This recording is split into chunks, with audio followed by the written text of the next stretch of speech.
Once we've cleared out the bandits, we meet Vale once again and find out that she's on a journey to find her sibling, without even knowing what they look like. And the only clue she has is what I assume to be a dragonstone given to her by said sibling. Then we part ways after adding Vale to the friendship pile. Back again at the Somniel, Alir completes another 2-sentence bond with Marth, does some sit-ups again, gives Sommy the attention they deserve, and we do some ring gambling now that we've got Emblem Hiya. Fram also gets thoroughly destroyed by Alfred in the arena and gets a near perfect level up. We also have some newly opened facilities. Starting off, I invite Jean and Unica for a meal, and they, along with Alir, each get a temporary stat boost for the next map. We then go to the mysterious well and pick up the A-rank lance and axe from its depths. This is the ancient well, a place where we can dump our trash and hopefully get treasure out of it, so I throw in a few items and move on to the support conversations. First off with Alir and Unika's sea support. Alir assumes that Unica is a renowned mercenary, and after playing along for a while, Unica panics, apologizes to Alir for lying because she doesn't want Alir to dig into her past, and then departs. Clan and Fram's B support has them enact their Divine Dragon propaganda plan.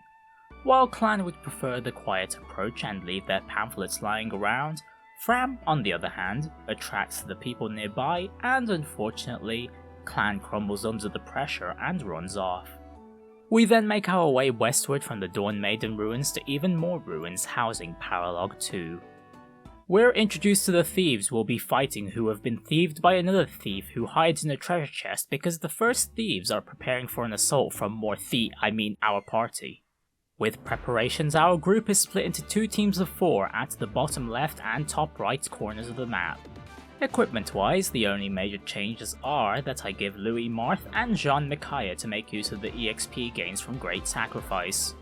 I for one have no idea how to tackle this map in the long run, so I just set everyone to these positions and decide to play it by ear.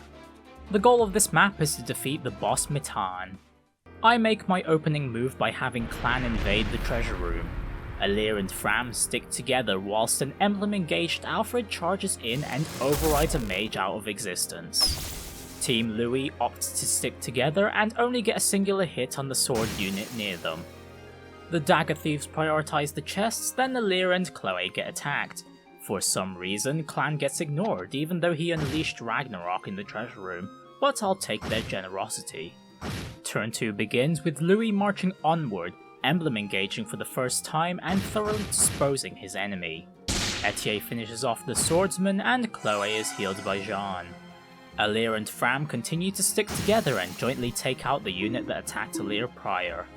After conducting the most silent Ragnarok ever, Clan opens up the treasure chest containing this game's incarnation of Anna, who unfortunately is still a green unit until she talks to Alir.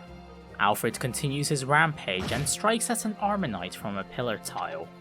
The dagger thieves finally enter the treasure room and Fram takes a hit for Team Alir.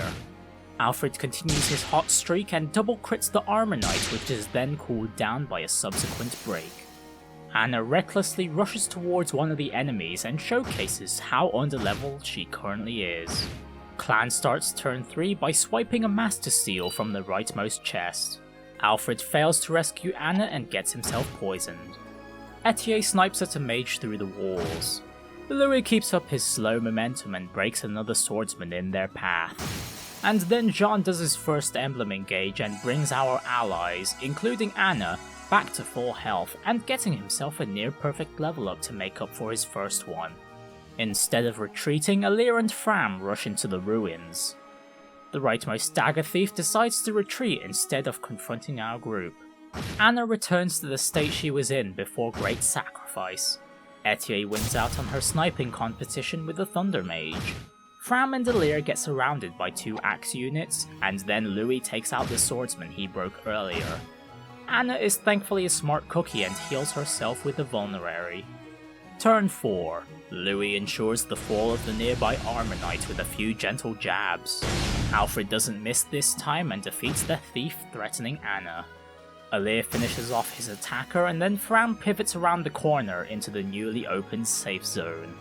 Normally a units can't heal themselves with staves, but thankfully we're able to get around that with the splash effect from Emblem Hiya, and so Jean does just that by standing next to Etier and targeting her with a heal staff. Just in case the gold holding thieves prioritize running away, I have Clan run up to one and smack them with a fireball. Then I finish the turn by putting Chloe in range of that same enemy despite knowing full well they're an archer. Thankfully the archer doesn't retreat and snipes Chloe. Alir prevents the axe unit from hurting Fram any further, and then Anna proceeds out of the treasure room, making me hope that she's making her way towards Alir. Turn 5, Alir and Fram double team once more and take out the remaining unit that's been hounding them since the start of the map. Alfred opens the remaining treasure chest containing a strength tonic. Team Louis start making their way to the topmost central chamber. Etier shoots down the archer that hurt Chloe, levels up to level 7, and somehow picks up their gold from quite a distance. Clan joins that group and Jean ensures Chloe is healthy. One of the innermost mages is baited out by Chloe and is then healed by their fellow Chi adept that did nothing when Clan was wreaking havoc in the treasure room. Alir lures out the remaining foe on the left side of the map, and then the rest of the central guards approach Team Louis. Turn 6, Alir retreats into a pillar tile and Fram stays out of the enemy swordsman's range. Etier shoots one of the mages through the wall, then Jean charges in and inflicts the final hit. Clan absolutely melts the armor knight, then Louis marches towards the last mage and one-shots them. Chloe flies to the other side of Team Louis' position and distracts the Chi adept with a javelin. Also, Alfred can take them out from behind and bring him to level 9. Alir continues to be chased by both the enemy sword unit and Anna.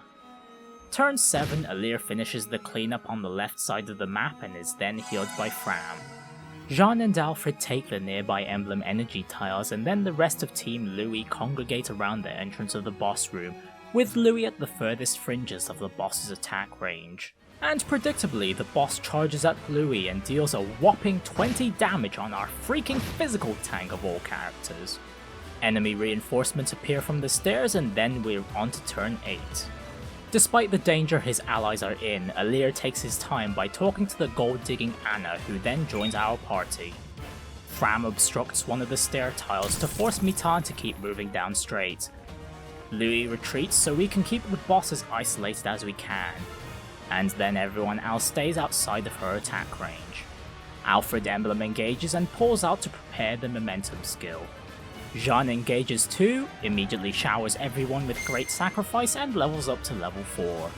The boss continues to hound Louis, though he has his javelin prepped this time. Turn 9. As much as I would have loved to finish the map this turn, I checked the amount of damage that everyone could deal to the boss, and concluded that someone would end up dead if we struck now. So, everyone continues to remain outside of the boss's range while Louis keeps pulling the boss down the central path, and Jean keeps him out of KO range. The boss strikes again, and while Louis couldn't contribute any more damage this time around, his engaged energy did get filled up. With Alfred and Jean in the last of their engaged turns, as well as the lackeys splitting off from the boss, I had to make this my final turn. Alfred's override and Etier's shots break the revival stone. Louis Emblem engages and finally strikes back at the boss with Lodestar Rush, and Clan deals the finishing blow.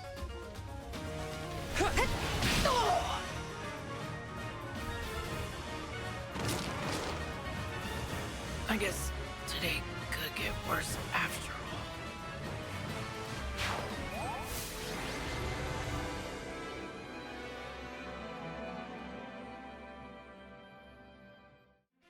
In the aftermath, Anna convinces Alir into joining our forces while she's on the hunt for her missing family. Although, I'm more interested in her personal skill.